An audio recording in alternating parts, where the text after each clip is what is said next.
சண்டைக்கோழி serial நாளைக்கான எபிசோட்கான ஒரு சூப்பரான ப்ரோமோ ரிவ்யூ பார்க்கலாம் வாங்க. அதுக்கு முன்னாடி என்னுடைய சேனலை நீங்கள் சப்ஸ்கிரைப் பண்ணலைன்னா மறக்காமல் சப்ஸ்கிரைப் பண்ணிக்கோங்க. பக்கத்தில் இருக்கிற பெல் பட்டனையும் ப்ரெஸ் பண்ணிக்கோங்க. மகா விக்ரம் நல்லபடியாக கண் முழிக்கணும் அப்படின்றதுக்காக கோவிலுக்கு போய் வேண்டிகிட்டு இருப்பாங்க. அதுக்கப்புறமா ஹாஸ்பிட்டலுக்கு வரும்போது தான் டாக்டர் மகா கிட்ட விக்ரம் டிஸ்சார்ஜ் ஆகி போன விஷயத்தை சொல்கிறாங்க. அதை கேட்டு மகா ரொம்பவே ஷாக் ஆகுறாங்க. இன்னொரு பக்கம் விக்ரம் அவரோட வீட்டுக்கு போகிறாங்க. விஜய், ஐஸ்வர்யா, பெருமாள் எல்லாரும் விக்ரமை வெல்கம் பண்ண நந்தினி விக்ரமை பார்த்த உடனே பயங்கரமாக ஷாக் ஆகுறாங்க. அப்படியே பயந்து நடுங்கிக்கிட்டு நின்றுட்டுருக்காங்க. விக்ரம் நேராக நந்தினி கிட்ட போயிட்டு அம்மா அப்படின்னு சொல்லி நந்தினியை கட்டி பிடிக்கிறாங்க. அப்போ நந்தினிக்கு ஒன்றுமே புரியல. என்ன இவன், ஒருவேளை இவன் நடிக்கிறானோ இல்லை அம்மா பாசத்தில் கட்டி பிடிக்கிறானா, ஒன்றுமே புரியலையே அப்படின்னு யோசிச்சுட்டு இருக்க அங்கே டாக்டர் மகா கிட்ட பேசுகிறாங்க. இங்கே பாருங்க, அவருக்கு தலையில் பயங்கரமாக அடிபட்டிருக்கு.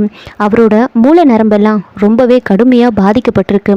இப்போ அவர் உயிர் பொழைச்சதே பெரிய விஷயம்னு நினச்சி சந்தோஷப்பட்டுக்கோங்க. அதை விட்டுட்டு அவருக்கு ஞாபகத்தில் இல்லாத சம்பவங்களையோ இல்லை ஆட்களையோ நீங்கள் ஃபோர்ஸ் பண்ணி ஞாபகப்படுத்தணும்னு நினச்சா மூளை தன்னோட செயல்பாட்டை மொத்தமாக நிறுத்திடும். அது அவரோட உயிருக்கே ஆபத்தாக முடியும். அதனால் அதெல்லாம் தேவையில்லை அப்படின்னு சொல்லிட்டு இருக்கு. அதை கேட்டு மகா ரொம்பவே மனசொடிஞ்சு போகிறாங்க. இதோட இந்த ப்ரோமோ முடிச்சிருக்காங்க. என்னோட ரிவ்யூ பிடிச்சிருந்தா லைக் பண்ணுங்கள், மறக்காமல் சப்ஸ்கிரைப் பண்ணுங்கள். தேங்க்யூ.